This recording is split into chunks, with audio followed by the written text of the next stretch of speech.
Welcome to Business Owner Bootcamp, the WellSpire Advisors podcast designed to help business owners and entrepreneurs take control of their finances. Hosts and financial advisors Michael Delgass and Sandy Wiggins break down key topics like tax strategies, exit planning, business valuations, and real-world experiences with expert guests. And now, here are your hosts, Michael Delgass and Sandy Wiggins.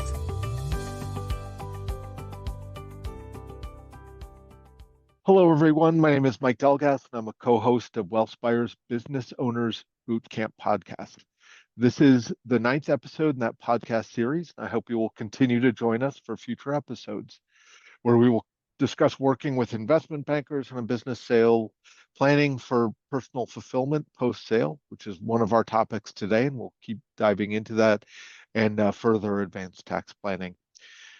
So I'm an advisor at WellSpire. I work with clients across the country with a special focus on families that own closely held businesses. I'm joined today by Elizabeth Zelinka Parsons. Elizabeth is a transition expert and consultant at the firm Zelinka Parsons, a co-founder of Encorico, and the author of the book Encore, which discusses the challenges that high achievers face when retiring. One of the biggest impediments that we found in our practice to business owners selling and considering retirement in the first place is their identity is so wrapped up in the business and all of the work they've been doing. And it's a psychological barrier to actually pulling the trigger on that sale because they're just not sure what they're going to do when they're done and ready to retire and etc. So I'm really excited to speak to Elizabeth to help us get through some of those questions. She's got some great insights on how business owners can answer the question of what's my next act. But before we turn there, Elizabeth, can you tell us more about yourself and the firm? Absolutely. So as you correctly said, I have become a bit of a transition expert, especially with people who are beginning to approach this inflection point of retirement, whether from an intense career or, in this case, the building of a business. And of course, the whole time you're building and growing, I think as a business owner, it's very exciting to imagine the exit, and then the exit is here, and as you say, who will I be and what will I do? So, yes, I've been doing this work for 15 years with people coming out of these intense and very successful contexts. I also happen to be a lawyer, had that background all along. And some of that is what led me to this work, because I left that intense career and faced all the same challenges. So, yeah, our firm works with people, both in groups and individually, who need to begin thinking about this. Well, so you've got some personal experience in next acts and that kind of thing. Absolutely. So look, why is the sale of a business and potential retirement so challenging for all these high achievers? Well, it's a great big picture question, because I think everybody is very focused on their money, right? Do I have enough? Mm-hmm. And is this going to play out financially in the way that gives me the freedom I seek? But the irony is the very freedom that sounds appealing presents these two significant challenges that I see over and over with people when they're trying to sort through what it means to sell a company. And, it is first identity, as you said. Who will I now be? Because I have been this founder or this CEO, this business builder. And, the very success I sought is now confronting me with the question of what and who I'll be next. So we get deep into identity and sort of how do we cope with that? How do we build a bridge to a new identity? The second big piece, though, is really restructuring life, because for almost anybody who's been intensely engaged the way a business owner has to be to succeed, that role has probably been the most definitional aspect of their life structure. Yeah. It's the scaffolding.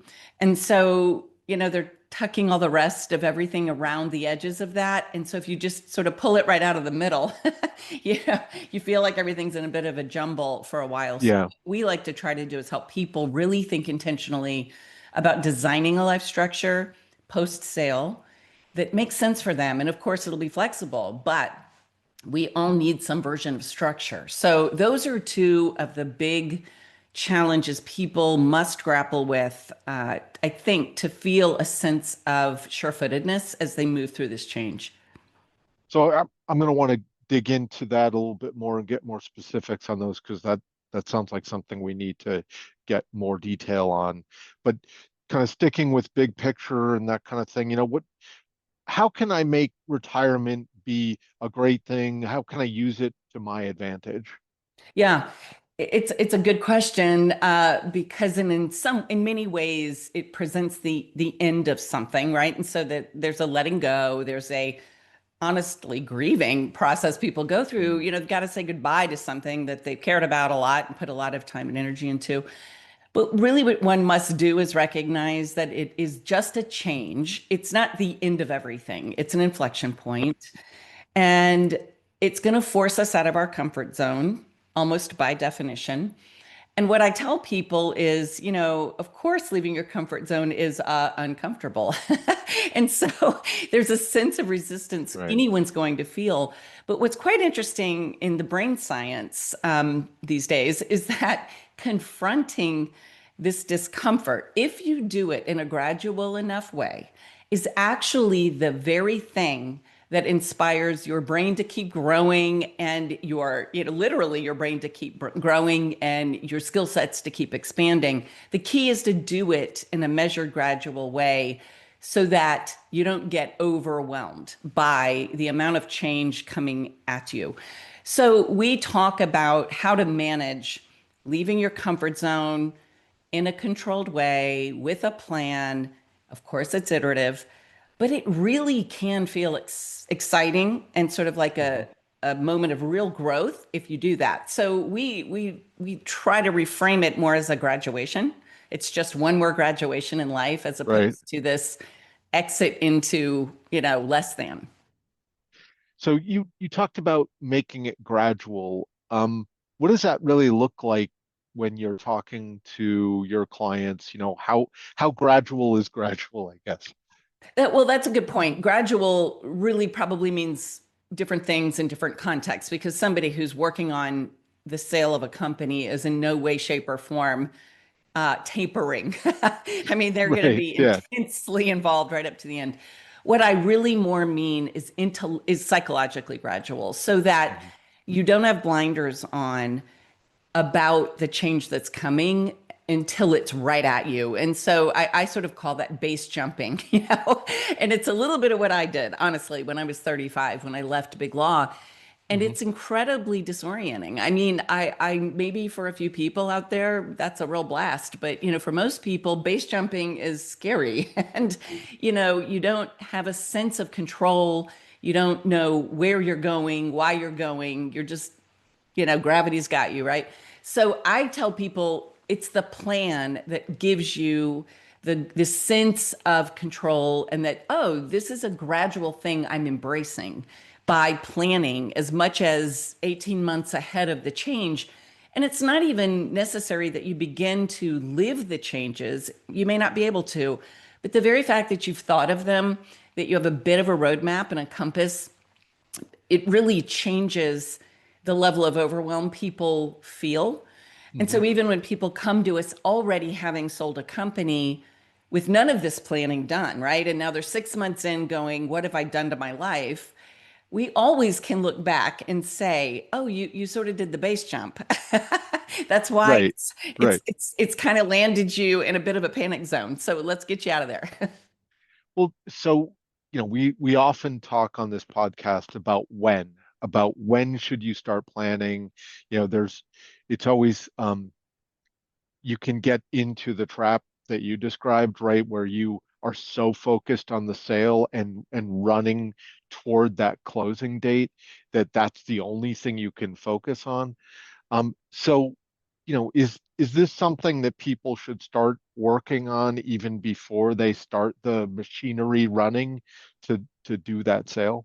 Absolutely. To me, this is a key piece of really preparing your business for sale, is preparing yourself for what that actually means. Because I mean, even in my role as a lawyer, I've been involved in many M&A deals where founders think they want this. And as the deal gets closer and closer to actually reaching completion, they're resisting it for all kinds of reasons they couldn't have even anticipated, but they are psychological. It's an enormous amount to let go of.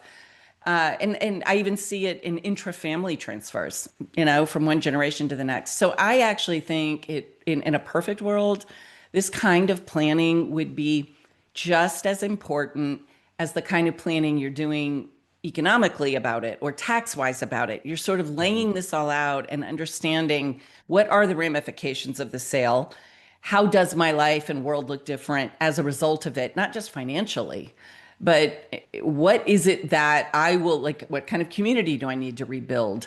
What is this? Does this open up opportunities for my health? Are there new ways I want to be engaged that I've had to defer for a long, long time, and start getting your mind into those spaces so that you're not left with just a blank sheet of paper on day one.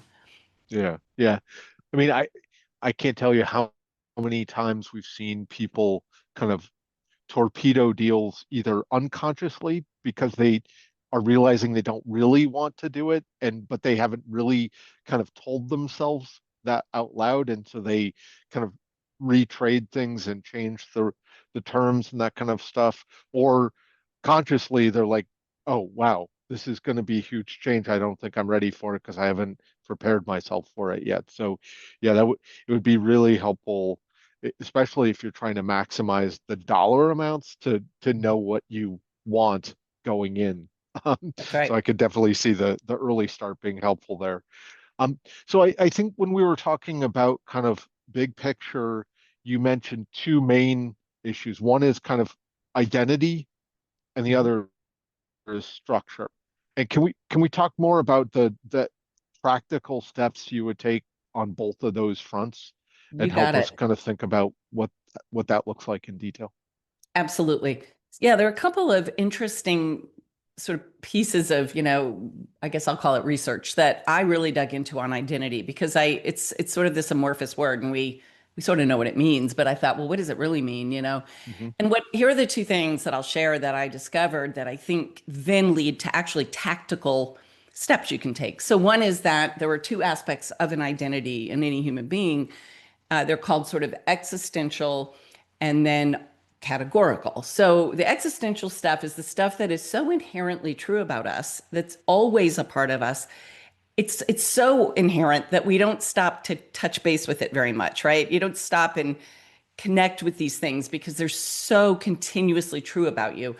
Now, what's interesting is the categorical aspects of identity are the things we join or belong to, the categories or roles we play. So you can see how being a founder or a business builder and owner, huge.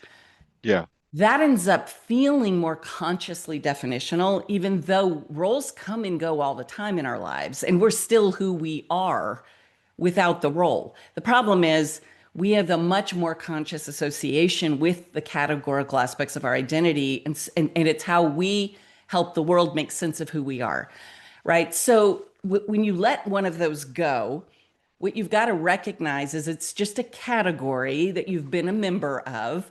It's actually not changing who you are at all.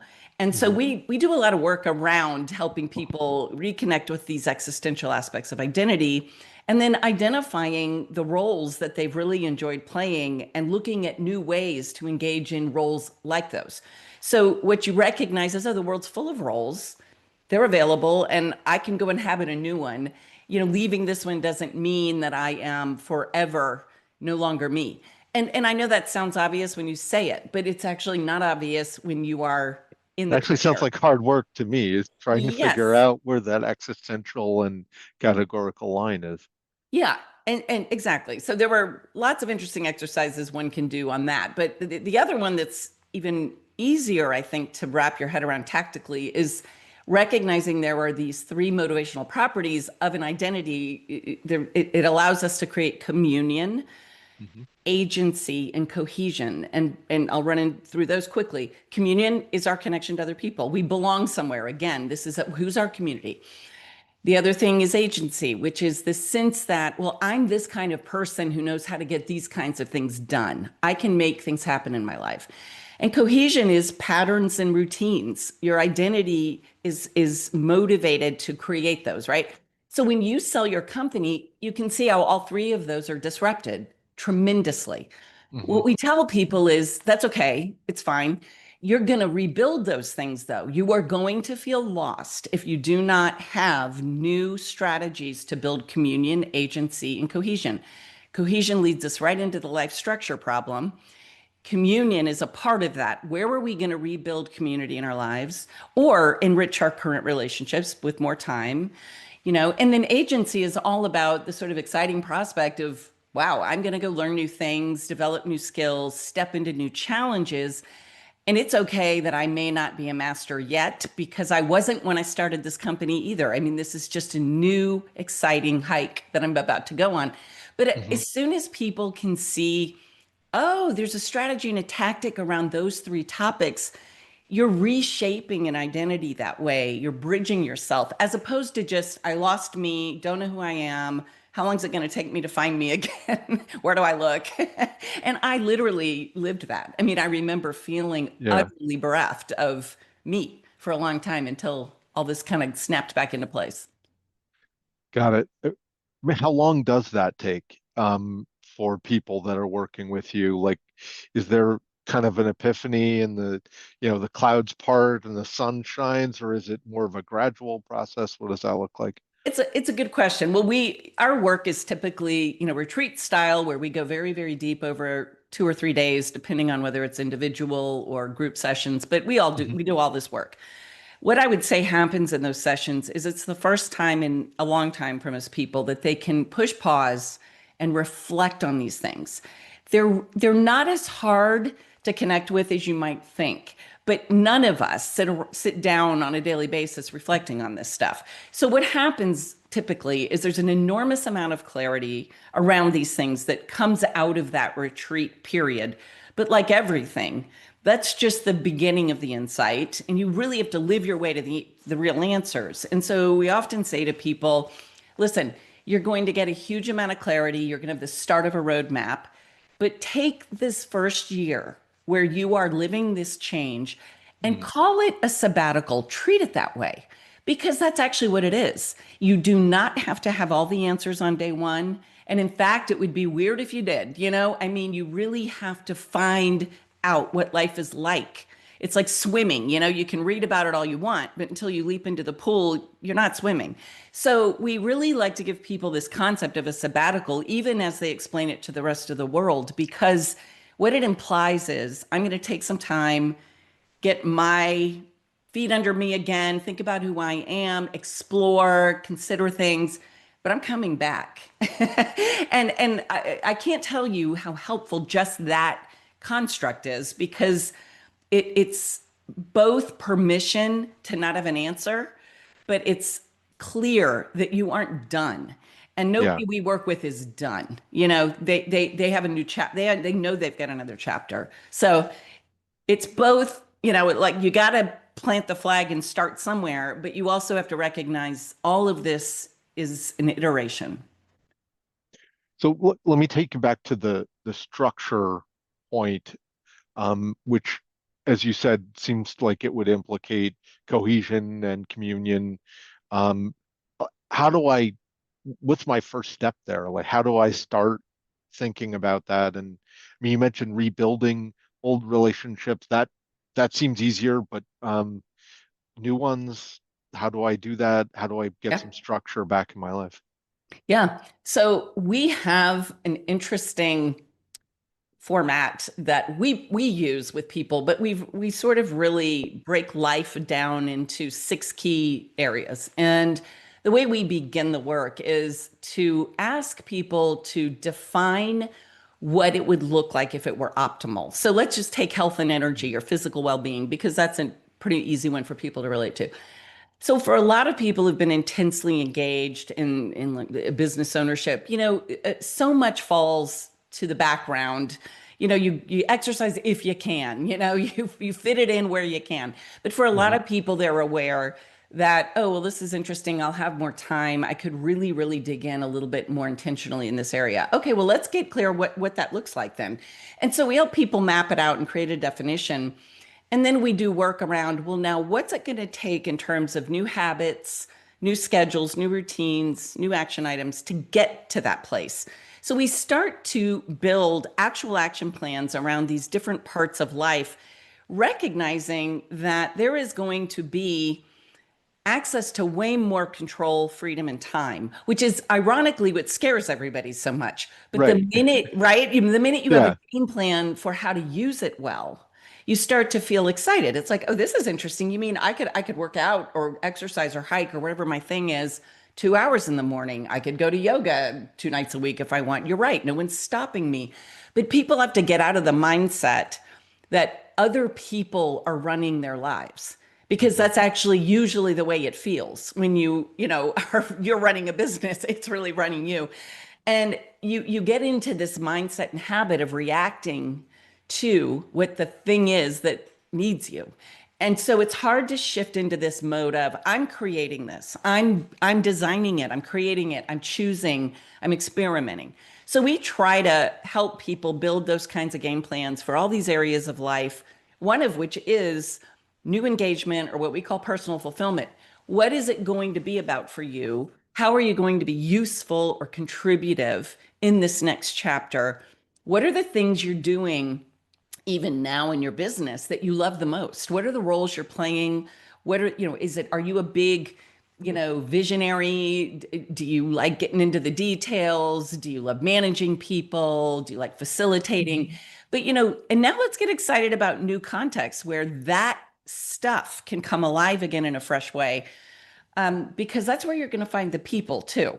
And so we also talk about double and triple bottom lines when you're restructuring your life. Like where might you improve your well-being physically, meet new people, and also engage in an intellectually interesting pursuit? Maybe it's martial arts. You could see. So we look for these pathways that light up as many parts of our life as possible, so that we're really, taking advantage of synergies where we can find them. Now, these are all activities that for the most part, nobody has time to do. They don't have time Right. to think this way when they're building their life and their wealth, right? And that's kind of what the business building has ideally permitted. So with the money problem in theory solved, you now get to pick and choose the way you deploy your time, because you're not trading time to pay for your lifestyle anymore. Now it's a different question. I'm going to invest my time in things that have meaning. And it's a hard question, but it's a fun question once you have a little bit of a rubric to use as you start exploring answers. So I don't know if that helps, but that's the kind of work we do. So is that what you mean when you talk about replacing quantitative success with qualitative fulfillment? Absolutely. Exactly. And we actually dive into that with people.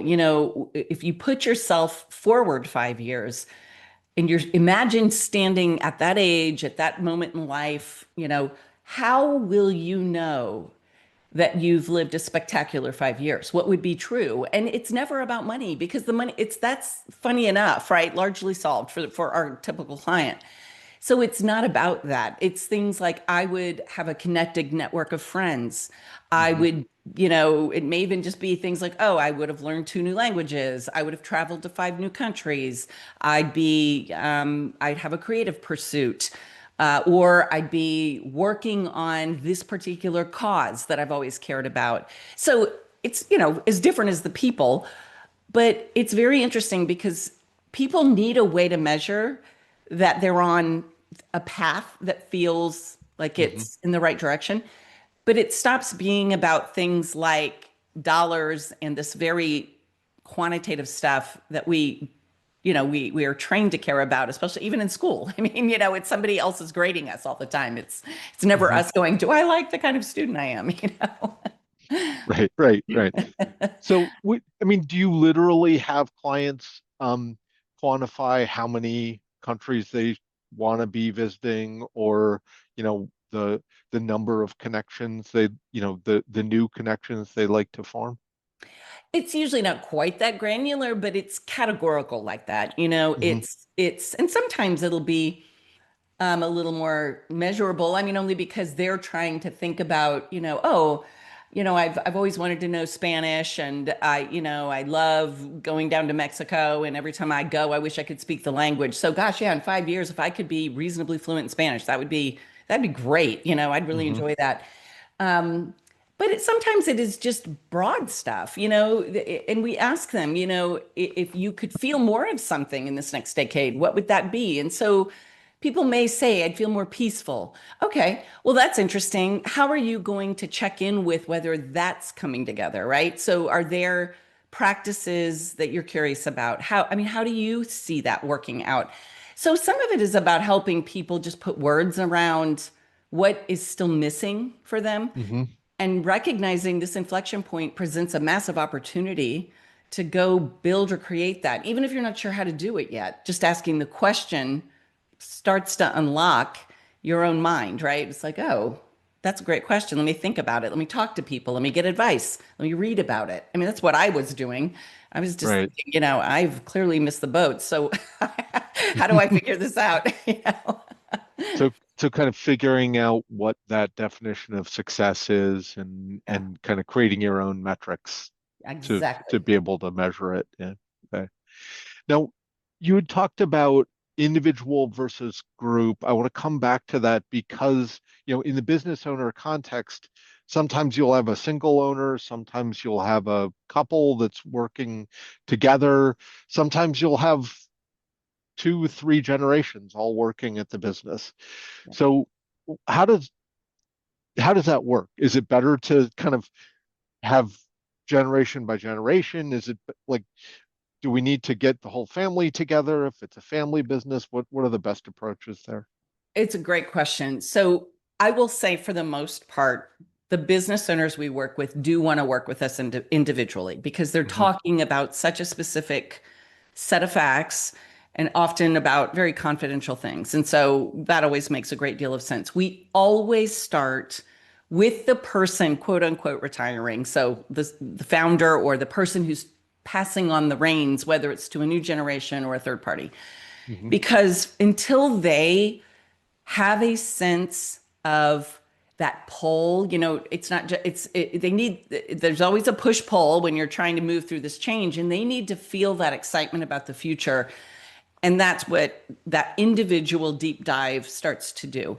But in the middle of that work, we are absolutely going to find the challenges that are hiding there, often about, if it's intrafamily, well, what does the succession really look like? Where are the weak spots? Where are we not ready as a family? Or where's the next generation struggling? That can then sometimes lead to facilitated family meetings or Mm. sessions with the folks that have to be a cooperative component of all this.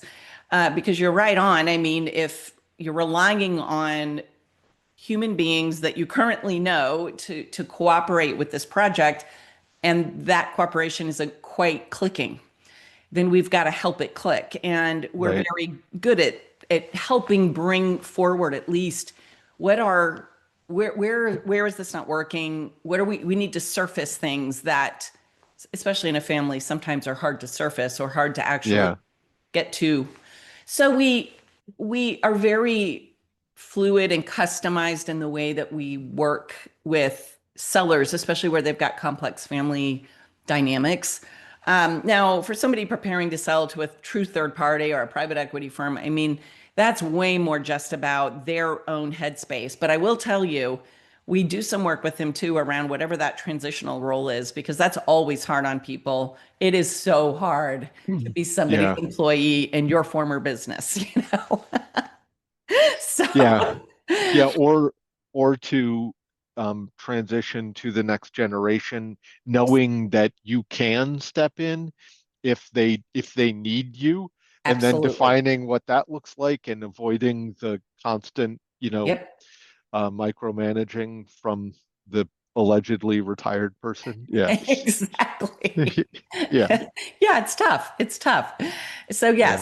yes, that transition role or phase has its own set of issues for sure for business owners. There's no Yeah. question about it. So I've heard you talk about the creator's mindset in retirement. What do you mean by that? So that mindset, from my perspective, has to do with breaking the habit of waiting for things to react to. And I think that even for business people who were inherently creative in a sense, right, when they started their company, they have typically built something that provides them a never-ending stream of content to react to by the time it's at a place where they're ready to sell it or transition. And so they've gotten accustomed to being the reactor to Mhm. everybody's needs. It's the employees or the customers or the vendors or the government or whatever they're reacting to.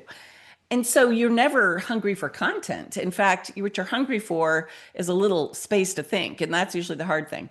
So the habit of reacting must be broken, in my view, to step into this new chapter comfortably. Because if you picture somebody day one, right after this whole thing's over, and you go to your computer and there's not a single email waiting for you, no one's called you all week. It's frightening, right? Because it's like you're standing on a tennis court waiting for the ball to come in and there's just no ball. So you've got to get out of that mode and get into the mode of, I'm going to decide what this week's about. I'm going to decide what this week's about before the week comes, in fact. That's what creative people do. I am going to decide when in the day I'm social, when in the day I'm active, when in the day I'm reflective. What are three things I want to go do this week outside of my current context that are going to be fun and energizing? Who do I want to see? You've got to drive all that. And it takes time to get used to doing that, because that is just not how anybody functions when they are in the cut and thrust of a business.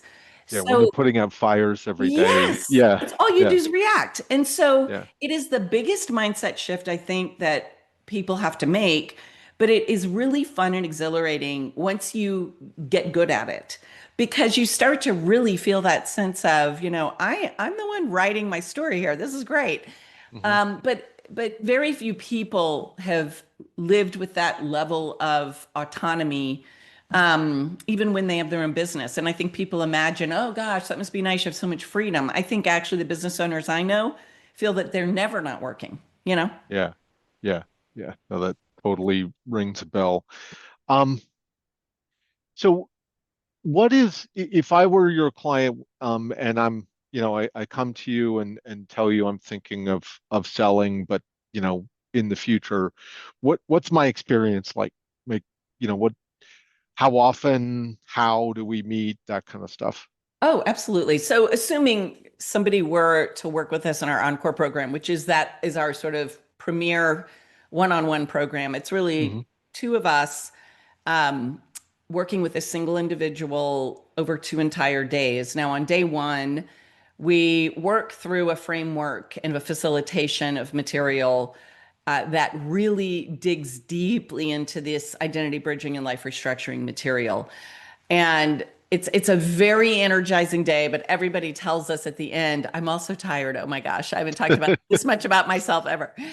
On the second day, we always invite anybody's life partner, spouse to come. So I'd say 70% of the time there is a life partner who chooses to come or who is there. Maybe for whatever the reasons might be, assuming there is a partner in the picture, they don't come. And that, who knows, that could be any number of reasons, but we certainly feel that it's really valuable to have your life partner with you on day two, where we get creative if you plan to be co-creators in this next Hmm. chapter. Hmm. So that day is all about idea generation, all about taking what we learned on day one, the insights we got on day one, and beginning to build a roadmap in all of these life areas so that there's a game plan coming together. And we talk about a lot of tools and tactics. We share all kinds of ideas